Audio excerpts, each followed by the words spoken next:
গল্পটা লিন নামের খুব সফল একজন আইনজীবীকে নিয়ে। তার কাছে মামলা জেতা আর টাকা কামানোই হচ্ছে জীবনের সবচেয়ে জরুরি বিষয়। আবেগ, ন্যায় বিচার বা ঠিক ভুলের কোনো তোয়াক্কাই সে করতো না। তার একটাই লক্ষ্য, যে কোনো মূল্যে জিততে হবে।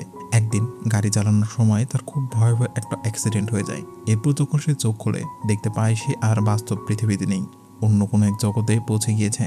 সেখানে গিয়ে সে এমন এক শক্তি জানতে পারে যা শোনার পর তার মাথা ঘুরে যায়। আসলে ভুল করে তার মৃত্যু হয়েছিল।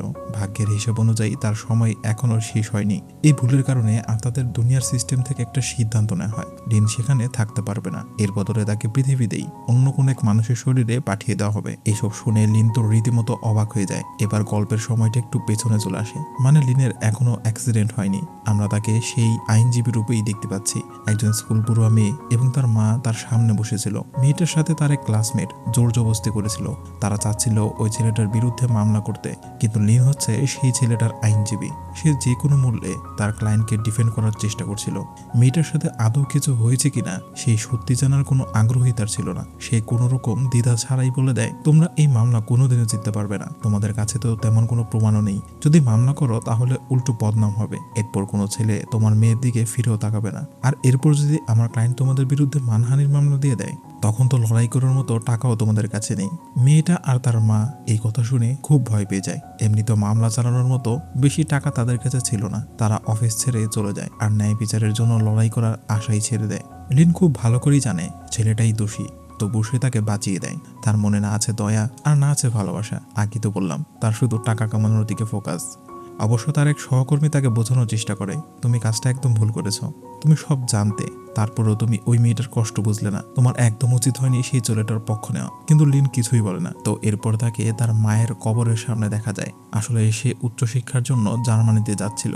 সে তার মাকে বলে, আমি তোমাকে খুব মিস করি, তুমি আমার সব কিছু ছিলে, সবসময় আমার সাথে থেকো। তার এসব কথা শুনে বোঝাই যাচ্ছিল নিজের বাবার সাথে তার কোনো সম্পর্ক নেই। আসলে তার বাবা তাকে কখনো আপন করেও নেয়নি আর কখনো তার পাশেও দাঁড়ায়নি। এমনকি তার বাবা দেখতে কেমন সেটাও সে জানে না। মায়ের কবর থেকে ফিরে আসার সময় তার ওই গাড়ির অ্যাক্সিডেন্টটা হয়েছিল। আর ঠিক পরের মুহূর্তেই সে একটা অদ্ভুত ধরনের জায়গায় দাঁড়িয়েছিল। অনেক আত্মারা সেখানে লাইনে দাঁড়িয়ে আছে। কিন্তু প্রথম দেখাতে কিছুই বুঝতে পারছিল না। সে একটা কাউন্টারে বসে থাকা মেয়েকে জিজ্ঞেস করে, ম্যাম আমি কোথায় আছি? সে মেয়েটা উত্তর দেয়, এটা হচ্ছে ভাগ্যের কাউন্টার। মানুষ মারা যাওয়ার পর এখানেই আসে। লিন কথাটা কিছুতেই বিশ্বাস করতে পারছিল না। কিছুক্ষণ পর তাকে সেখানকার ডিরেক্টরের কাছে নিয়ে যাওয়া হয়। ডিরেক্টর তাকে বলে, সরি ম্যাম, আমাদের একটু ভুল হয়ে গিয়েছে। আপনার মৃত্যুর সময় এখনো আসেনি। আমাদের অন্য এক মহিলাকে আনার কথা ছিল, তার নামও লিন, আর জায়গাও বেশ কাছাকাছিই ছিল। তাই আমাদের একটু ভুল হয়ে গেছে। তবে খুব জলদি আমাদের এটা ঠিক করতে হবে। আজ রাতেই আমরা তোমাকে অন্য এক মহিলার শরীরে পাঠিয়ে দেব। তোমার সব স্মৃতি ঠিক থাকবে, কিন্তু চেহারাটা হবে তার। তুমি তার জায়গাটা নিয়ে নেবে।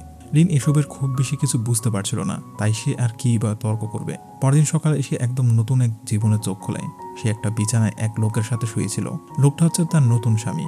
সে বুঝতে পারে এখন তার দুটো বাচ্চাও আছে, যারা তাকে খুব ভালোবাসে। বাড়িঘর থেকে সে বুঝতে পারে এই মহিলাটি পুরোপুরি একজন গৃহিণী। সে কোনো চাকরি বাকরি কিছুই করে না।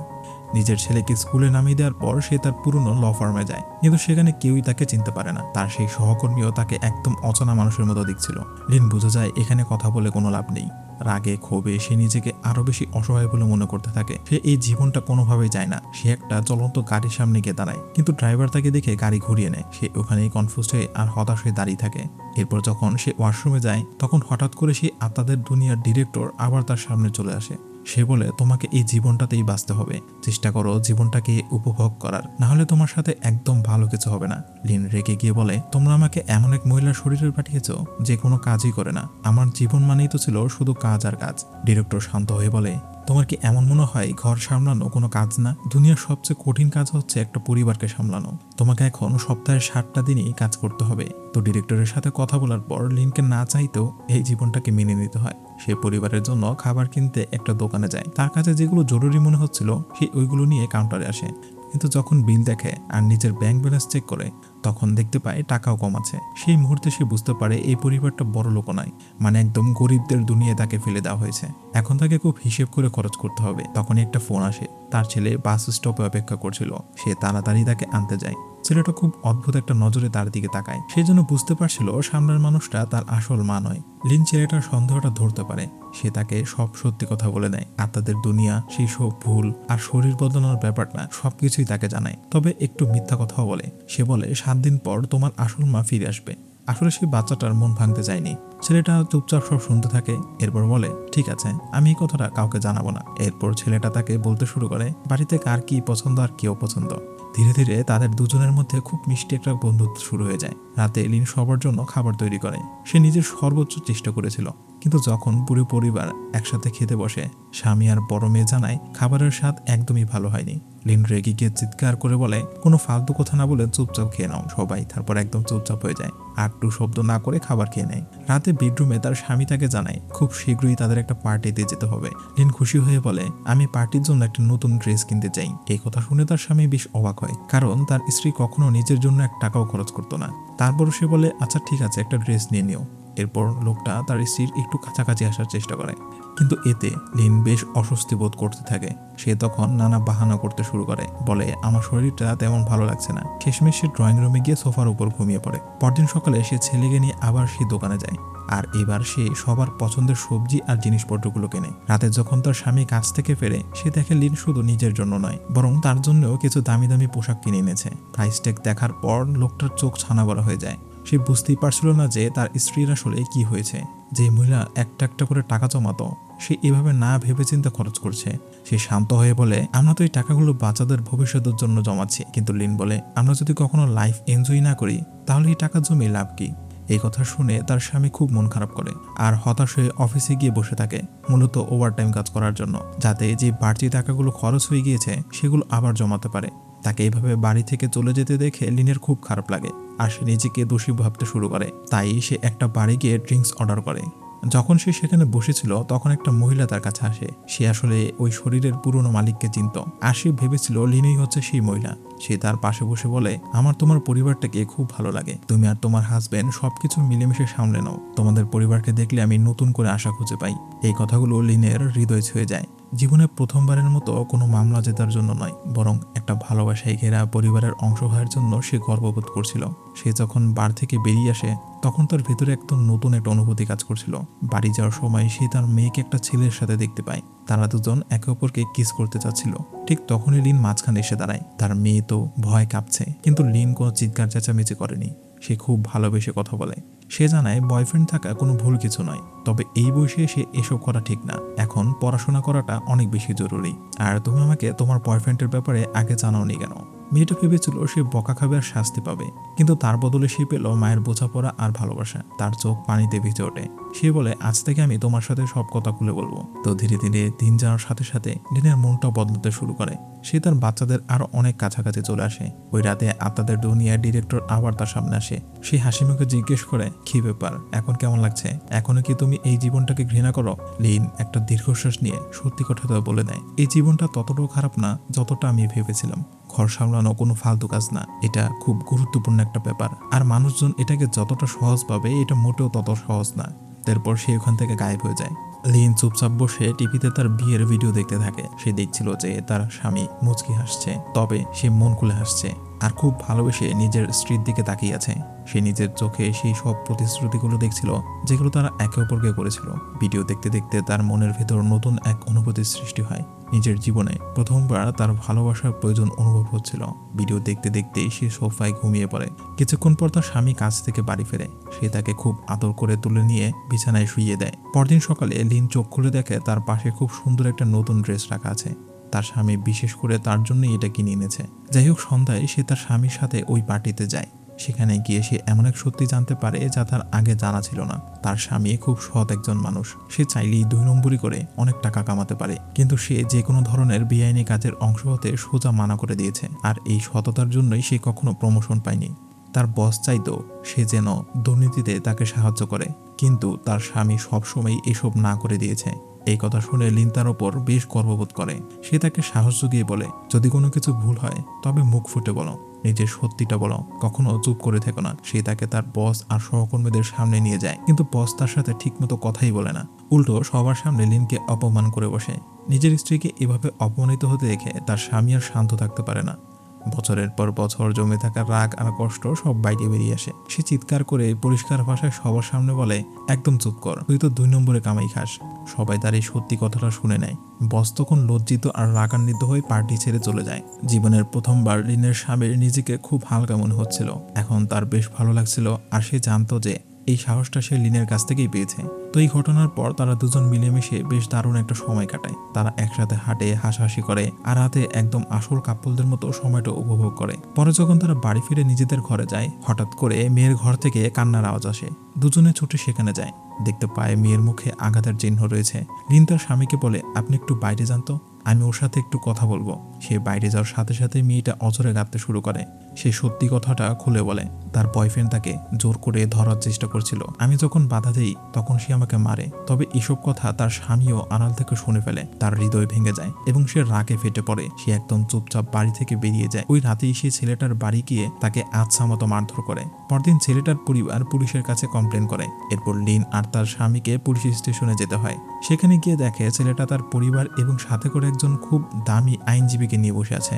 এটা একদম হুবহু সেই পরিস্থিতির মতোই যেমনটা লিন তার আগের জীবনে করত, যেখানে সে দোষী মানুষদের বাঁচাতো আর নিরীহ মানুষদের ভয় দেখাতো। হঠাৎ করে তার মাথায় এই সব পুরনো স্মৃতিগুলো ঘুরতে শুরু করে। তার করা আগের সব ভুল, টাকার প্রতি সেই অমানবিক লোভ, সবকিছু মনে করতে করতে সে ওয়াশরুমে গিয়ে কান্নায় ভেঙে পড়ে।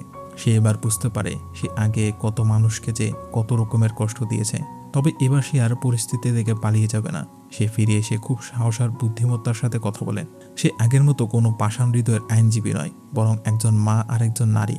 সে ছেলেটার পরিবারের সব মিথ্যা ফাঁস করে দেয়, আর ঠিক সেভাবেই তাদেরকে ভয় দেখায় যেভাবে সে আগে নিরীহ মানুষদের ভয় দেখাতো। অন্তত এবার তার এই দক্ষতা একদম সঠিক কাজে ব্যবহার হচ্ছিল। ভয় পেয়ে ছেলেটার পরিবার তাদের অভিযোগ তুলে নেয়। ছেলেটা লিন আর তার পরিবারের কাছে ক্ষমা চায়। তারা যখন বাড়ি পৌঁছায়, মেয়েটার মন তখনও বেশ খারাপ ছিল। সে বলে, আমি আর কোনোদিন কোনো ছেলের উপর বিশ্বাস করতে পারবো না। লিন তার পাশে বসে খুব ভালোবেসে বলে, তুমি একটা ভুল মানুষের সাথে মিশেছো বলে এই নয় যে দুনিয়ার সব ছেলেই খারাপ। একজন খারাপ মানুষের জন্য নিজের মনটাকে কখনো শক্ত করে ফেলো না। মেয়েটা চুপচাপ সব শোনে আর তাকে শক্ত করে জড়িয়ে ধরে। দিনকে দিন তার বাড়ির পরিবেশটা খুব সুন্দর হতে শুরু করেছিল। তার স্বামী আগের চেয়ে বেশ হাসি খুশি থাকে। ছেলেটা সারাক্ষণ তার কাছে কাছে থাকে। মেয়েটা মন খুলে সব কথা শেয়ার করতে শুরু করে। বাড়িটা যেন একদম জীবন্ত আর ভালোবাসায় ভরে ওঠে। জীবনে প্রথমবারের মতো লিন এমন কিছু অনুভব করছিল যা সে আগে কখনো পায়নি। ভালোবাসা, পরিবার, আপনজন আর সত্যিকারের সুখ। এখন শুধু সে বেঁচে থাকার জন্য শ্বাস নিচ্ছিল না, সে সত্যি সত্যিই জীবনটাকে উপভোগ করছিল। পরদিন সকালে লিন যখন তার ছেলেকে স্কুলে দিতে যাচ্ছিল, তখনই হঠাৎ করে চমকে যাওয়ার মতো একটা ঘটনা ঘটে। তার ছেলের চোখে সমস্যা দেখা দেয়। 2 হাত দিয়ে সে চোখ চেপে ধরে। এরপর সে বলতে থাকে, আমি চোখে কিছুই দেখতে পাচ্ছি না। তার চোখের দৃষ্টি পুরোপুরি চলে গিয়েছিল। লিনের ভিতরে তখন খুব ভয় কাজ করতে থাকে। সে তাকে সাথে সাথে হাসপাতালে নিয়ে যায়। ডাক্তার খুব মনোযোগ দিয়ে চেক করে, আর কিছুক্ষণ পর লিনকে জানায় তার চোখের কর্নিয়া নষ্ট হয়ে গিয়েছে। যদি এখনই অপারেশন করা না হয় তাহলে ছেলেটা চিরজীবনের জন্য অন্ধ হয়ে যেতে পারে। এই কথা শুনে লিন যেন পাথর হয়ে যায়। তার ভিতরে ভয়, কষ্ট আর চরম অসহায়ত্ব কাজ করছিল, কিন্তু সে কোনো মতে নিজেকে সামলে নেয়। সে ডাক্তারকে বলে, আপনারা অপারেশন শুরু করে দিন। কয়েক ঘন্টা পর অপারেশন শেষ হয়। ডাক্তার এসে জানায় তার ছেলের চোখ ঠিক হয়ে গিয়েছে। লিন তখন স্বস্তির নিঃশ্বাস ফেলে। পরদিন সে যখন হাসপাতালে তার ছেলের সাথে দেখা করতে যাচ্ছিল, হঠাৎ করে তার সামনে ওই ডিরেক্টর হাজির হয়। তার চেহারা শান্ত কিন্তু বেশ গম্ভীর ছিল। সে আস্তে করে বলে, তোমার 7 দিন পার হয়ে গিয়েছে, এবার সময় হয়েছে আমার সাথে যাওয়ার। লিনের মুখটা ফ্যাকাশে হয়ে যায়। সে হাসপাতালের বিল্ডিংটার দিকে তাকায় আর বলে, প্লিজ আমাকে ওদেরকে একবার শেষবারের মতো দেখতে দিন, শুধু একবার। ডিরেক্টর হ্যাঁসূচক মাথা নাড়ে। সে ভেতরে যায় আর সবার প্রথমে তার মেয়ের সাথে দেখা করে। মেয়ে তাকে খুব শক্ত করে জড়িয়ে ধরে। লিনের বুকটা যেন ভেঙে যাচ্ছিল, কারণ সে জানতো এই মুহূর্তগুলো আর কখনো ফিরে আসবে না। এরপর সে তার ছেলের রুমে যায়। তার এই হাসিটা লিনকে আরো বেশি কষ্ট দিচ্ছিল, কারণ তাকে এখনই চলে যেতে হবে। সবশেষে সে তার স্বামীর সাথে দেখা করে। দুজনেই চুপচাপ একে অপরের দিকে তাকিয়ে থাকে। মুখে একটা শব্দ না করেও তারা অনেক কিছু অনুভব করে নেয়। এরপর এক বুক কষ্ট নিয়ে সে হাসপাতাল থেকে বেরিয়ে আসে। ডিরেক্টর গাড়ির কাছে অপেক্ষা করছিল। সেই গাড়িতে গিয়ে বসে আর দুজনে সেই জায়গার দিকে রওনা দেয় যেখানে তার প্রথম অ্যাক্সিডেন্টটা হয়েছিল। যাওয়ার পথে ডিরেক্টর একদম একজন বাবার মতো ভালোবেসে বলে, আমি তোমার বাবাকে চিনতাম। সে তোমাকে আর তোমার মাকে ছেড়ে যাওয়ার জন্য খুব অনুতপ্ত। সে ক্ষমা চাইতে চেয়েছিল, কিন্তু তার আগেই তার জীবন শেষ হয়ে যায়। লিন চুপচাপ কথাগুলো শুনতে থাকে। তার দুই চোখ পানিতে ছলছল করছিল। ডিরেক্টর তখন বলে, তুমি বছরের পর বছর ধরে মনে যে রাগ পুষে রেখেছ সেটা মুছে ফেলো। তোমার বাবা মৃত্যুর আগ পর্যন্ত ক্ষমতার সুযোগ খুঁজে বেরিয়েছে। যদি সে সুযোগ পেত তবে সে ঠিকই ফিরে এসে তোমার সাথে থাকতো। যাই হোক, এরপর তারা গাড়ি নিয়ে সেই অ্যাক্সিডেন্টের জায়গায় পৌঁছাতেই হঠাৎ করে আরেকটা ধাক্কা লাগে। গাড়ির কাঁচ ভেঙে যায়, লোহা দুমড়ে মুচড়ে যায়, আর লিনের চারপাশের দুনিয়াটা একদম অন্ধকার হয়ে আসে। যখন সে চোখ খোলে তখন সে দেখতে পায় সে একটা হসপিটালের বিছানায় শুয়ে আছে। সে বেঁচে আছে, কিন্তু সবকিছু ছিল অন্যরকম। তার ওই পরিবার, ভালোবাসা, হাসি, কষ্ট সবকিছুই মনে ছিল। গত সপ্তাহের প্রতিটি দিন তার কাছে একদম সত্যি বলে মনে হচ্ছিল। সে সাথে সাথে উঠে পড়ে আর সেই হাসপাতালে ছুটে যায় যেখানে তার ছেলের চোখের অপারেশন হয়েছিল। কিন্তু রিসেপশনিস্ট কম্পিউটার চেক করে জানায় এই নামের কোনো বাচ্চার চোখের অপারেশন এখানে হয়নি। লিনের মুখটা আবারও একদম ফ্যাকাশে হয়ে যায়। সে এবার ওই বাড়িটার দিকে ছুটে যায় যেখানে সে গত 7 দিন ধরে থাকছিল। কিন্তু সেখানে এখন অন্য একটা পরিবার থাকে। নতুন সব গলার আওয়াজ, নতুন সব অচেনা মুখ। তার মনে থাকা সে জীবনের কোনো অস্তিত্ব যেন সেখানে ছিল না। সে তারপর প্রতিবেশীদের সাথে কথা বলতে শুরু করে, এই আশায় যে কেউ একজন তাকে চিনবে অথবা তার বাচ্চা বা পরিবারের কথা বলতে পারবে। কিন্তু সব প্রতিবেশী একটাই কথা বলে, এমন কোনো পরিবার এখানে থাকে না। ধীরে ধীরে এই সত্যিটা তার মনে গেঁথে যায়। সেই 7টা দিন, ওই পরিবার, ওই ভালোবাসা, এগুলোর কিছুই এই দুনিয়াতে ঘটেনি। অথবা সে যখন কোমায় ছিল তখন এসব কল্পনা করেছে মাত্র। কিন্তু সেই ব্যাপারগুলো সত্যি না হলেও ওই ঘটনাগুলো তাকে চিরজীবনের মতো বদলে দিয়েছিল। সেই মুহূর্তেই লিন বুঝতে পেরে যায় তাকে সামনের জীবনটা কিভাবে বাঁচতে হবে। এখন সে আগের মতো আর কোনো পাষাণ হৃদয়ের আইনজীবী হয়ে থাকবে না। কয়েকদিন পর সে তার ল অফিসে ফিরে যায়। সে তার সহকর্মীর সাথে দেখা করে আর বেশ শক্ত গলায় বলে, তোমার কি গত সপ্তাহের ওই মামলাটার কথা মনে আছে? ওই ছেলেটা যাকে আমি বাঁচিয়েছিলাম। আমি চাই ওই মামলাটা আবার নতুন করে শুরু করা হোক। আমার কাছে প্রমাণ আছে মেয়েটা একদম সত্যি কথা বলছিল। এবার আমরা ওই মেয়েটা আর তার মায়ের জন্য লড়বো। তার সহকর্মী এই কথা শুনে পুরোপুরি অবাক হয়ে যায়, কারণ এটা সেই লিন নয় যাকে সবাই চিনত। লিন এখন ন্যায় বিচারের আসল অর্থ বুঝে গিয়েছিল। শুধু মামলা জেতাটাই তার কাছে আর জরুরি কিছু ছিল না। সুস্থ হওয়ার পর লিন সিদ্ধান্ত নেয় সে তার বোন আর ছোট ভাইজির সাথে থাকবে। সে আসলে বুঝতে পেরেছিল একটা পরিবার কতটা জরুরি। সে ভাইজির সাথে খেলাধুলা করত আর বোনের সাথে সময় কাটাতো। সে এমন এক অদ্ভুত প্রশান্তি পাচ্ছিল যা আগে সে কখনো অনুভব করেনি। একদিন সন্ধ্যায় সে তাদের পুরনো ফ্যামিলি অ্যালবামের ছবি দেখছিল। সে একটা ছবির কাছে এসে আটকে যায় যেখানে তার বাবা মা একসাথে দাঁড়িয়েছিল। ছবিতে তার বাবাকে দেখতে একদম হুবহু সেই ডিরেক্টরের মতো লাগছিল যার সাথে তার স্বপ্নে দেখা হয়েছিল। সেই মুহূর্তে তার কাছে সবকিছু পরিষ্কার হয়ে যায়। তার বাবার আত্মাই তার সাথে দেখা করতে এসেছিল। সে তাকে সঠিক পথ দেখাতে এসেছিল, তাকে বাঁচাতে এসেছিল, আর সেই সাথে তার কাছে ক্ষমাও চাইতে এসেছিল। তার ভাইজি কাছে আসে আর জিজ্ঞেস করে, এরা কি তোমার বাবা মা? লিন হ্যাঁ বলে। ভাইজি আবার জিজ্ঞেস করে, তারা এখন কোথায় আছে? এই কথায় লিন কোনো রাগ না দেখিয়ে শুধু হাসি মুখে উত্তর দেয়, তারা যেখানেই থাকুক না কেন আমি জানি তারা আমার সাথেই আছে আর অনেক সুখে আছে। জীবনে প্রথমবারের মতো নিজের উপর তার কোনো অভিযোগ ছিল না। জার্মানি যাওয়ার আগে তার মায়ের কবরের কাছে যায়। সে হাঁটু গেড়ে বসে আর খুব ভালোবেসে কবরের পাথরটা পরিষ্কার করে। এরপর হালকা একটু হেসে বলে, আমার বাবার সাথে দেখা হয়েছিল। তুমি তো কখনো বলনি যে বাবা দেখতে কতটা সুন্দর। আচ্ছা, তুমি আমার কোনো চিন্তা করো না, আমি খুব জলদি ফিরে আসবো আর তোমার পছন্দের সেই ড্রিঙ্কসটাও সাথে করে নিয়ে আসবো। এরপর সে সেখানে ফুল রেখে চলে যায়। জার্মানি যাওয়ার সময় প্লেনে ভাগ্য তাকে আরও একটা সারপ্রাইজ দেয়। একজন লোক এসে তার পাশের সিটে বসে, যাকে সে এক নিমেষেই চিনে ফেলে। এই লোকটাই তো স্বপ্নের দুনিয়ায় তার স্বামী ছিল। তবে এই বাস্তব জীবনে লোকটা আপাতত শুধু একজন অচেনা মানুষ। লোকটা তাকে দেখে অবাক হয়ে বলে, লিন, তুমি আমাকে চিনতে পারোনি? আমি তো তোমার ক্লাসেই ছিলাম, তোমার থেকে 2 বেঞ্চ পেছনে বসতাম। কথার ফাঁকে ছেলেটা জানায়, আমি তোমাকে খুব পছন্দ করতাম। মনে আছে একবার তোমাকে প্রপোজও করেছিলাম। লিন মুচকি হাসে আর তার মনে পড়ে যায় সে আগে কতটা রাগী আর বদমেজাজি ছিল। সবার থেকে দূরে শুধু একা একাই থাকতো। এরপর যখন তারা দুজন একে অপরের সাথে কথা বলতে শুরু করে তখন ছেলেটা খুব সততার সাথে জানায়, আমি একটা বিজনেস শুরু করেছিলাম কিন্তু সেটা ফেল হয়ে যায়। এখন আমি একটা কোম্পানিতে চাকরি করি। কিন্তু এখন লিনের কাছে টাকার কোনো বিশেষ মূল্যই ছিল না। সে দেখতে পাচ্ছিল ওই ছেলেটা ঠিক আগের মতোই আছে, একদম সততায় ভরা একজন মানুষ। আর নিজের স্বপ্নের দুনিয়াতে তো সে এমনিতেও এই লোকটাকে স্বামী হিসেবে মেনে নিয়েছিল। লিন জিজ্ঞেস করে, তোমার বাচ্চারা কেমন আছে? সে হেসে ফেলে আর বলে, বাচ্চা? আমার তো এখনো বিয়ে হয়নি। লিনও হেসে দেয়। সে এখন সবকিছু বুঝতে পারছিল। ওই বাচ্চাগুলো যাদেরকে সে ভালোবেসেছে, বুকে জড়িয়ে ধরেছে, বিপদে বাঁচিয়েছে, তারা শুধু কোনো কল্পনা ছিল না, ওইটা ছিল তার ভবিষ্যৎ। লিন তাকে জিজ্ঞেস করে, আমি কি তোমার নাম্বারটা পেতে পারি? আর সেই মুহূর্তে সে কোনো দ্বিধায় না ভুগে সরাসরি তার ভালোবাসাকে বেছে নেয়। আর এরপর কি হবে নিশ্চয়ই বুঝতে পারছেন। লিন তার নতুন জীবনে সুখী থাকুক। তোমরাও ভিডিওটাকে লাইক করে দাও এবং জানাও কেমন লাগলো গল্পটি। এরকম অসাধারণ সব গল্প প্রতিনিয়ত দেখতে চাইলে চ্যানেলটা সাবস্ক্রাইব করে ফেলো। দেখা হচ্ছে পরবর্তী কোনো গল্পে। সেই পর্যন্ত ভালো থেকো।